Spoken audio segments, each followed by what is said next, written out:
Good morning বন্ধুরা, সবাই কেমন আছো? আজকে মঙ্গলবার, জ্যৈষ্ঠ মাসের প্রথম মঙ্গলবার, সেই জন্য স্নান করে রেডি হয়ে নিয়েছি। আগে একটু পুজো দিয়ে আসবো, এসে তারপরে রান্না করবো। আজকে পনির বানাবো, তো ক্যাপসিকাম দিয়েও বানাবো, সাথে আদা একটু কাঁচা লঙ্কাও দেবো। চলো শুরু করি। আগে পনিরটাকে চৌকো চৌকো করে একটু কেটে নিই।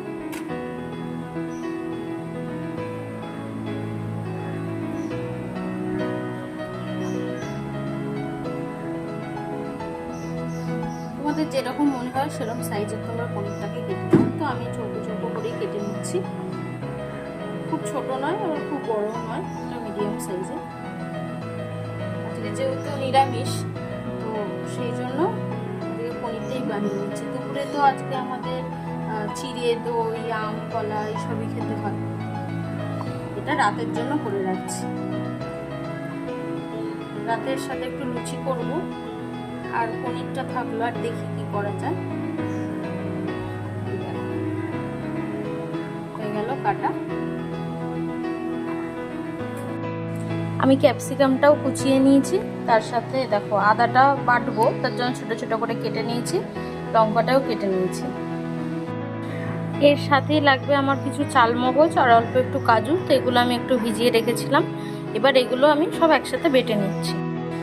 বাটিতে আমি দিয়ে দিলাম কাজু, চালমগজ, আর দিচ্ছি কুচিয়ে রাখা এই আদাগুলো।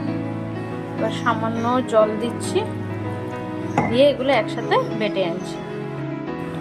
কড়াটা গরম করে আমি সামান্য তেল দিয়েছি, তেলটা গরম হোক। এর মধ্যে একটু পনিরটা জাস্ট হালকা করে ভেজে নেব। এটাও গরম হয়ে গেছে। সবার আগে দিচ্ছি একটু নুন, তারপরে দেব হালকা করে একটু লঙ্কার গুঁড়ো। টুকরো করা পনিরগুলো দিয়ে দিলাম। এগুলো হালকা করে একটু লঙ্কার গুঁড়ো হালকা করে দিলাম। আমি কোনো হলুদ দেবো না রান্নাটায়, জাস্ট এই লঙ্কাটাই একটু দিয়েছি। বাস, এগুলো ভাজা হয়ে গেছে জাস্ট এরকমভাবে। এবার আমি এগুলো তুলে নিচ্ছি। এবার ওই পনির ভাজার তেলটাতেই আমি অ্যাড করব একটু সামান্য পরিমাণ মাখন।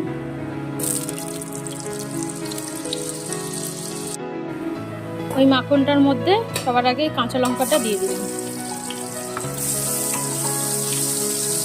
একটু নাড়াচাড়া করতে করতে তারপর ক্যাপসিকামটা দেবো। এবার ক্যাপসিকামটা দিয়ে দিলাম।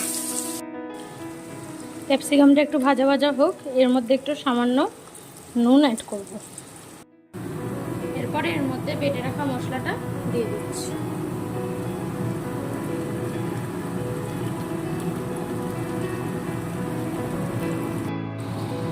মশলাটা একটু নাড়াচাড়া করে নিয়েছি, মশলা ধোয়া জলটাও দিয়ে দিলাম।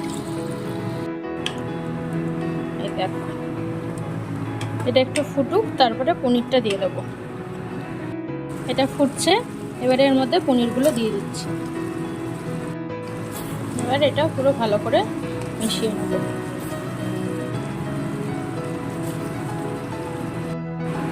এই দেখো, আর একটু আমি জল দিলাম, জাস্ট হালকা একটু গ্রেভি গ্রেভি রাখবার জন্য।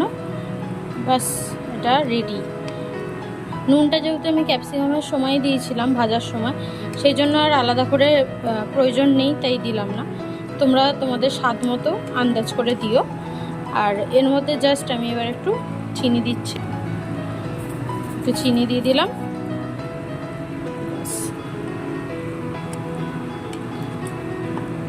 এবার এটা ফুটলেই রেডি। এটা পুরো রেডি হয়ে গেছে। এবার আমি এটা নামিয়ে নিচ্ছি।